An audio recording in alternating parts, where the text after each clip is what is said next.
We are here today with an incredibly special guest. Jovi and I are so excited to be able to talk with Dr. Raul Sanchez. He is an author. His book is called The Resilient Mind.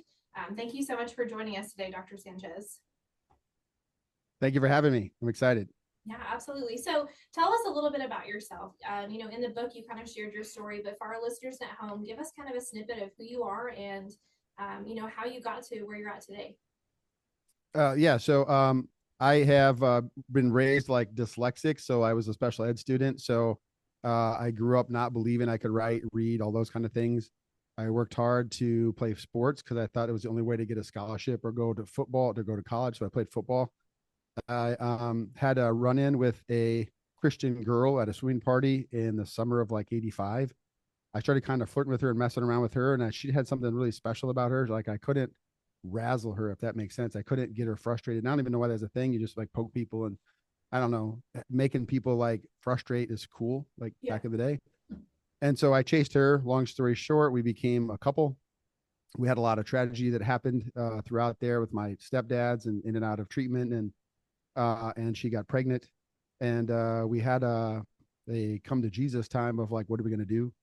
And so that was really hard for us to kind of walk through. That's what partly the book's about. The other part about that book is us doubling down, kind of tackling our own life. My wife still wanted to, well, she's my girlfriend then, she still wanted to become a cheerleader and lead her team. And I still wanted to be a captain and play football. I still had these dreams to go play college. And so it's about all that resiliency of bouncing back and pushing through and being crushed. And then we went on to North Dakota State. We got married. We went on to North Dakota State. I was a running back there. And so myself and our 18-month-old son and Stacy, we all went to college together. And so we dropped him off at preschool, and her and I went to our classes. We both graduated with bachelor's degrees from North Dakota State. And then from there, I went on to get a scholarship at University of Iowa and got a PhD in psychology. Went to Des Moines and we worked a year, but Stacy's heart was wanting to get back to Sioux City for her with her mom and her sisters who also had a little children, so she could be raised with her, mom and her sisters and her cousin, raising the kids with the cousins. And then so I've been a clinical psychologist for 25 years. We own and operate Renewing the Mind Clinic here in Sioux City, Iowa. We started that in 2013, and my wife is our office manager slash my boss. And we operate. We have a small practice of a multidisciplinary clinic, and we're always praying for the next person to come, but that's usually God ordained. Together, we have 4 children. Tyler, our oldest, who's in the book, he is 37 years old. Take that back, 38. He just turned 38 in December. 38, and then our second, and he is married with Alicia. They've been married 10 years, and they have 4 beautiful grandgirls, or our daughters, our grandgirls. And then my second son, Terrence, is 27. Him and Melody are married. They live in Ames, Iowa, and they met in college there, and they have a beautiful daughter, Odessa. Our third son, Tavian, is 24, and he's in med school at University of Pennsylvania, up in Philly. So he's been a Philly fan for 2 years, and he was actually participated in their Super Bowl street party, and he's like living his best life. He's top of the world right now. Selfies out there, and he's like, "I told y'all we're gonna conquer the world. We're gonna shock the world." Yeah, and we always mess with him. We're like, "Who's we, bro?" Like, but it's a lot of fun. He's living his best life there in med school, and then our love child at the end, Valencia, she's 15. She's a freshman and loving her best life here at Siouxland Christian School. So that's us. We're busy with 5 grandgirls, 1 daughter at home. My kids make fun of me because they're like, "Dad, we had this good thing going with all boys, and then you opened the portal with Valencia." You had to kind of even it out a little bit somehow. Yeah. But there's another story there, but my wife will tell that story. But that's her mom died in 2010, and Valencia was 11 months old, and so we call Valencia a love child, but it's also Stacy's miracle baby because we didn't have a girl before, and 8 years went on, and then we had a girl, so it kind of helped Stacy through a really, really rough time in her life. Yeah, that's awesome. All of us, really. Definitely a blessing. Yeah, for sure. Yeah. Well, part of the purpose of our podcast is to be able to bring some educational awareness, I guess, for people that fall under the title of Christian, people that consider themselves Christians, but may struggle with mental health. And sometimes in certain denominational circles, if you pursue mental health support, it can be looked at as a lack of faith, or is this punishment, or what have you done, or is this just God getting back at you because you should have done something different? And so our heart behind pursuing this podcast was to be able to create conversation with people in general, and then professionals in the mental health field that could help Christians understand, how do we marry mental health and religion? How do we marry those two things? And so one of the first questions that I want to ask is, you said you went on to get your bachelor's degree. Did you know when you were pursuing your bachelor's degree that psychology or psychiatry was in your future? What was your bachelor's in? Yeah, great question. No, I literally went to North Dakota State to play football. I mean, that's what I knew. Being a young kid, you're like, I'm going to play pro, like all that stuff. But when I got there, I thought, okay, if I get injured and I don't get to make it, I never thought my skills weren't good enough. It was always like, if I get injured, kind of a deal. But I was like, I'll be an athletic trainer. I'll be in sports med because I want to be on the field helping athletes. I'm an athlete. I get it. I'd be good at it. So I did athletic training for a year, and I was really good. I mean, all A's and B's. But I just realized there was a point in my life when I was in the training room. You're dressed in khakis or khaki shorts, and people come in and you stretch them and you help them, whatever. And I was just sitting there, like, I had this moment, just like, Lord, is this what you want for me? I'm waiting around for people to be injured. And that's crazy because I'm frustrated because no one's injured. Like, it was just a weird thing. And so I asked my trainer if he had that thought. He's like, no, I just take life as it is, kind of thing. And so I don't know, it kind of faded. So I talked to my buddies and said, hey, what are you majoring in? A lot of them were in criminal justice. I went to my supervisor, my professor, and I said, hey, I need to switch majors. And he's like, before you just jump on this bandwagon with your buddies, what do you always wanted to do? And the only other thing I've ever thought of is I like the Brady Bunch. And Mr. Brady was an architect. Like, can I switch to architecture? He was like, sure. So literally filled out a form. I go to architecture, and I'm in classes where, this is old school. This is before computers, but we're watching a slideshow of like mud and texture and wall, and the tests are like about that stuff. And I'm like, Victorian, like, do I care? Like, no, like, I just want to build stuff. Like, let me design stuff. Everybody's like, that's your 5th year if you make it. And I was like, wait, I'm going to school for 4 years. This is a 5-year program. Like, where do I check out? So I literally left. I only made that like a couple weeks. And then I switched over to criminal justice. And there I lasted for the second semester of my sophomore year. And toward the end of that year, we had to volunteer time. And two things happened. One, I started volunteering for Youth for Christ, doing what's called youth supervision. I'd go in on Wednesday night and I'd help kids who are locked up and going to face juvenile prison. And I played ping pong with them and teach them about the Bible. So that was happening. And then I also went to this conference where this retired FBI guy talked about profiling criminals. So it kind of just dovetailed perfect for me. God's timing is always perfect.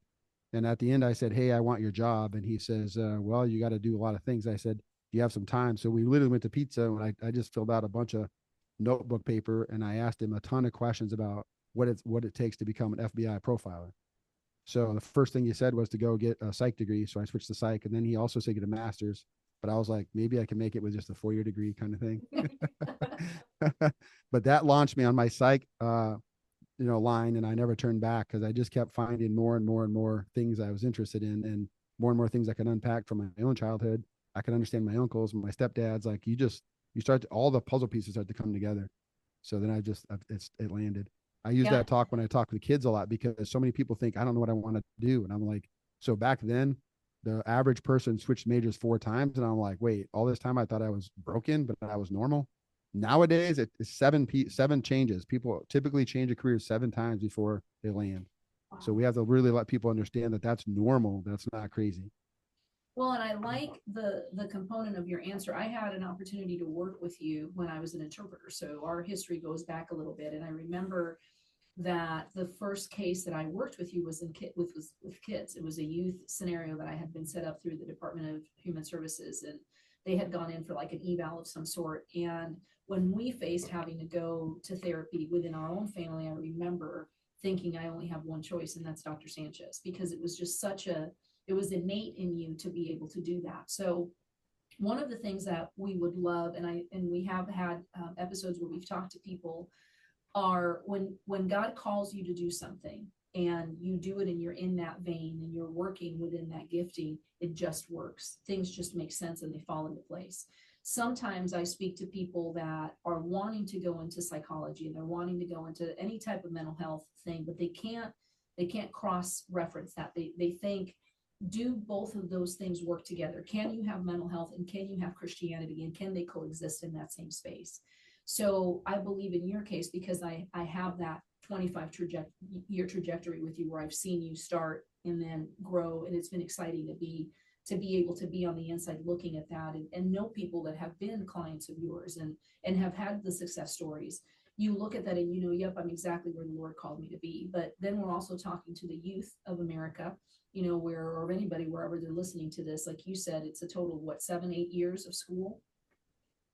Yeah. So a total of 10 to get my PhD. Yeah. So 10 years. And so we talked about this with one of our previous guests, that many of the kids that are going to pursue that now, specifically, I think, as spirit-filled believers, as people that have been called, that have been given a God mandate, where God has placed that gifting in them. It may take 10 years of maturing in them before they cross the finish line, they have the degree, they have the title of doctor, but you have to start somewhere. And so, not to be discouraged, I guess, is what I'm hearing from what you're sharing, is you may have started one way, but you stayed sensitive and pliable to where the Lord was leading you. And now you have a platform where we can be the influence. I've shared often here in our conversations that I believe we have entered the third leg of the relay race, and we're getting ready to hand that baton to the anchor behind us. And that's the youth. Those are the kids that are coming up, because we're not going to be around for the next 40 or 50 years. Someone has to kind of pick up where we've left off. And so being able to pursue mental health with a Christian perspective, and a seed of Christianity embedded in what we do, is important moving forward. So one of the questions that we have here is, as a Christian, then, how did you navigate studying mental health issues in the schools that you've described, or you've talked about, are non-Christian schools? They're your liberal arts colleges. So how did you then, as a Christian, navigate studying mental health issues in a non-Christian academic setting? Because let me say this real quick. Great question. I'm assuming, you didn't go into deep detail, but I'm assuming that when you pursued this, you were already a born again Christian when you said, okay, I'm going to start going down this road. So assuming that was your position, then how did those two things go together?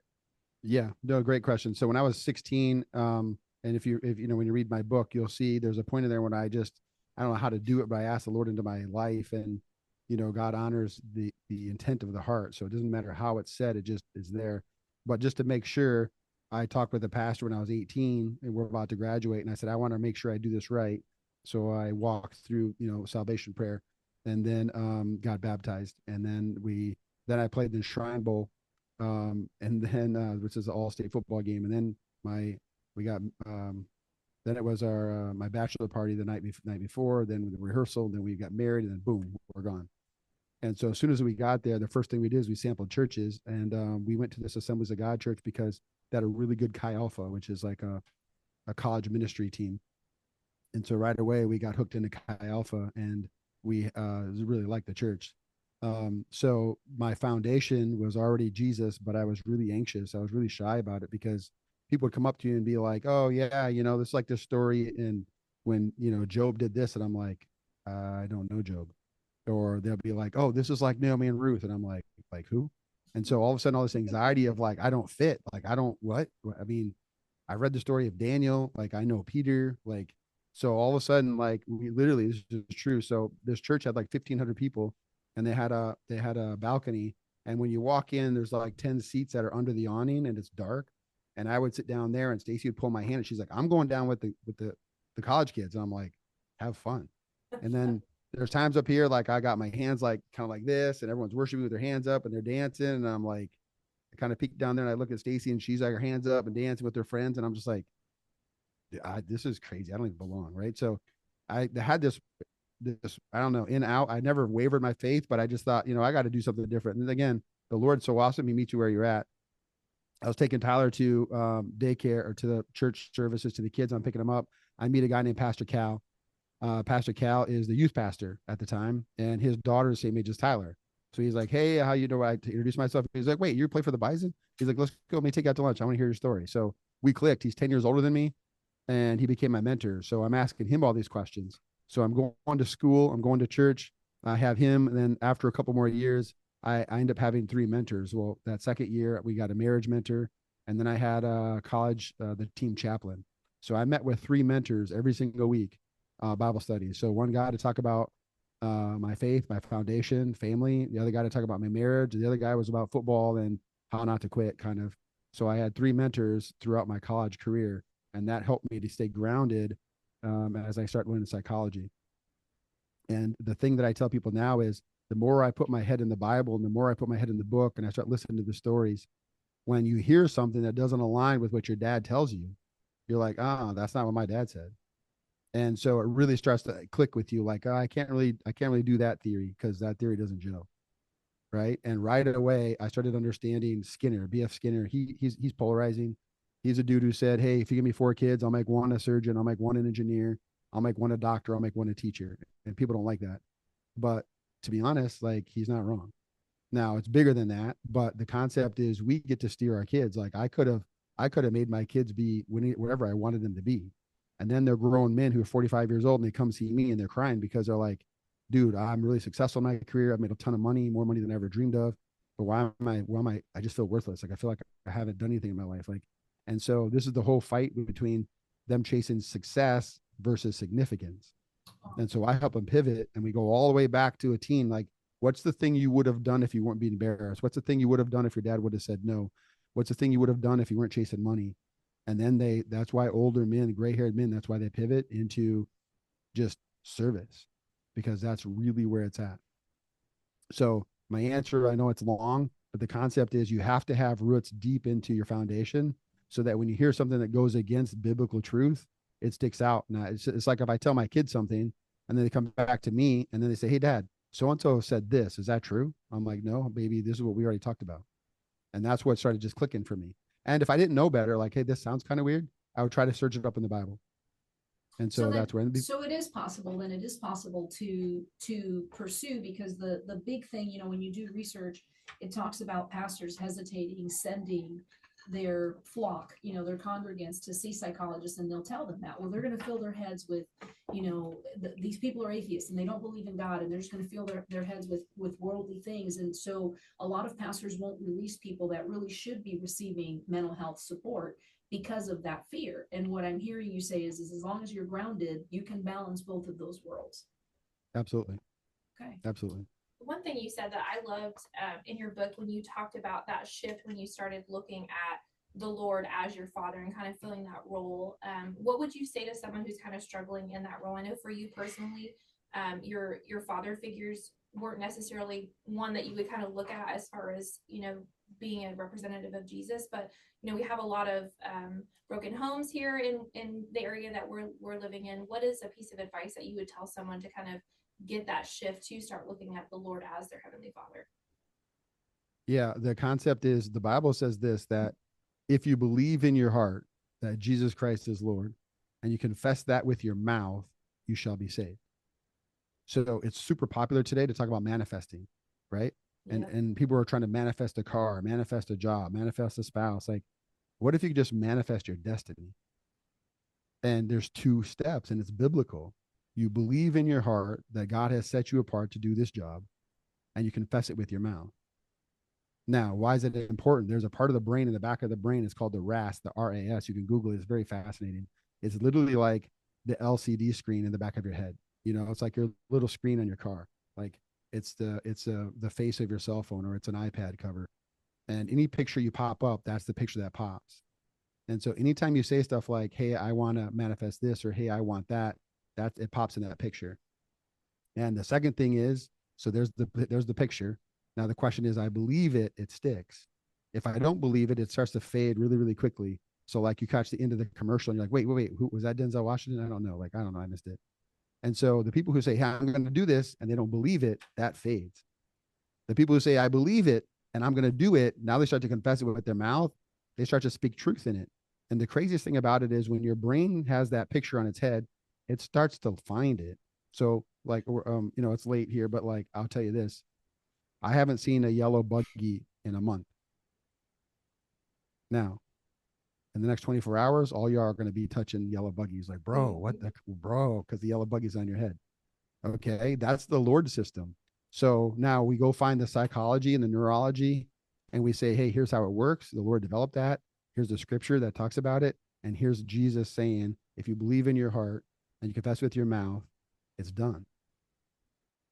Now, that's how it works. So look, if you don't have a dad, you go find a coach and you believe in your heart and you confess with your mouth that this guy will be my mentor and he's going to be for me, not against me, and make sure he serves the Bible and he serves Jesus. And I come to him and just buy him a coffee. He'll probably buy me a coffee and we start meeting, we start talking. And the deeper you go in with questions, the deeper that dude will help you, because that guy's lived a lot of lives, like in years.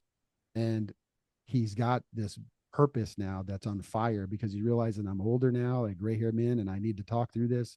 And they actually will dump a lot of information on you. It's crazy for me to think about how many people I've asked to be my mentor and they said yes. Nobody ever turned me down. Wow. That's awesome. Well, and I think, you've mentioned this a couple of times, and we interviewed a life coach not too long ago. And so we got her perspective on what life coaching is. And so again, part of our role, I guess, in this podcast is to teach. We want a platform and we want to be able to inform people. We've had conversations, Brittany and I have had, where she admittedly said, we didn't talk about counseling. We didn't talk about that stuff growing up. In my experience, I'm a veteran, so there was a lot of things that especially if you deployed in a war zone, you have to kind of debrief when you get back. So we were exposed to a lot of counseling. So that was normal for me. And like I mentioned, as an interpreter, I was in and out of counseling sessions with clients. Those were normal things for me. So I didn't shy away from it. But there really are a lot of people that are struggling. And like we've said, they struggle in silence. They don't know where to go. So one of the questions that I want to ask is, if you were to explain to a novice, they don't know anything. They know they're struggling. They know I'm not doing well and I feel like I need to go get some help. The one question that I have is, what is the difference between a psychologist and a psychiatrist? Okay. The biggest difference is the psychiatrists are trained in what's called the medical model. That means if you think of your body as a shell, all the problems are within the shell. So that's the medical model. So typically they'll do a systems check. They have a diagnosis. They typically will give you a medicine. A psychologist believes that it's an interaction.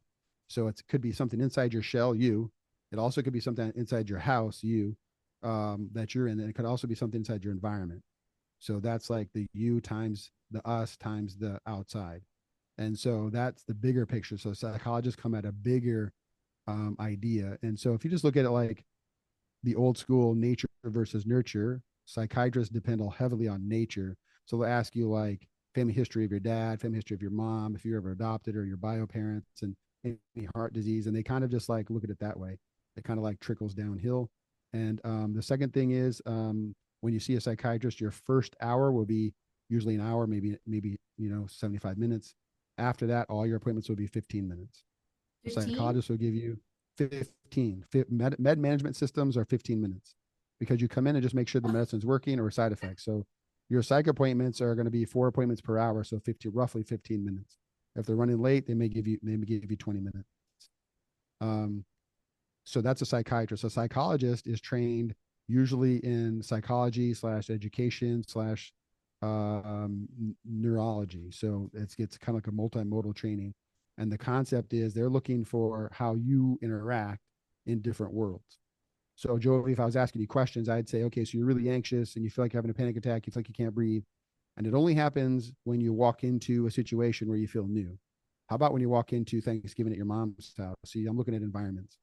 And so what we find out is it's not just you, see, because sometimes you're good. It's you times the environment, because sometimes it wrecks you, depends on the place you go.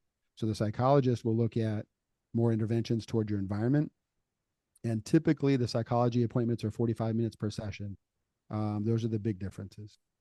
Wow, I had no idea. So really the psychiatrist component is med management. I've prescribed this for you. I just want to know, is the med working? If not, that's it. We're really not talking about it anymore. We're just handling the symptoms that come along with this mental health situation. That's correct.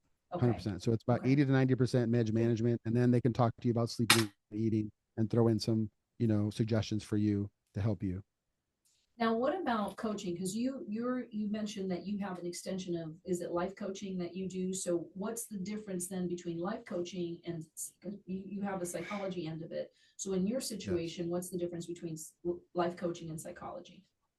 Yeah. So the financial piece is normally the psychology is umbrellaed under an office. So you have to come see me in my office because insurance covers me in an office. So like we have to do business at this address for you to come see me as a psychologist. I can't meet you for coffee and call that a therapy session, because it's usually licensed under an office. That's the first piece. The second piece is life coaching isn't covered by insurance. It's normally out of pocket. Insurance dictates again who you can see, who's in your provider list, all that stuff. Life coaching, you get a choice. The other thing about that's different is in psychology, we work backwards and then we move forward. So we'll do a history of your childhood and we look for trauma, looking for all these pieces, because when people are broken, they're typically carrying too much. Like think of us all in life. We're born with a backpack. We all have the same capacities, but we can organize the capacities differently. And so my job is to help them unpack their history so we can move forward. So therapy takes a lot longer, a little bit, and it's more heavy. And you're bringing in a lot more components like your grandpa and where you lived and an aunt and, childhood traumas, that kind of thing. The coaching thing is literally starts with a question like, what do you want to accomplish? So somebody could say weight loss. Somebody could say, I want to make more money this year. I actually coach a lot of people who are in the real estate business. And a lot of times their goal is, here's how much I want to earn this year. That's their typical, what I start with. And so we don't need to figure out like, hey, were you raised by your grandpa? Hey, would your parents stay together? We don't do all that. So the coaching just jumps in and gets moving. It's really, really fast. And we get a lot of experience pretty quickly. So just ready to start rolling. Well, what about, I want to ask one more question on this thread. Yeah.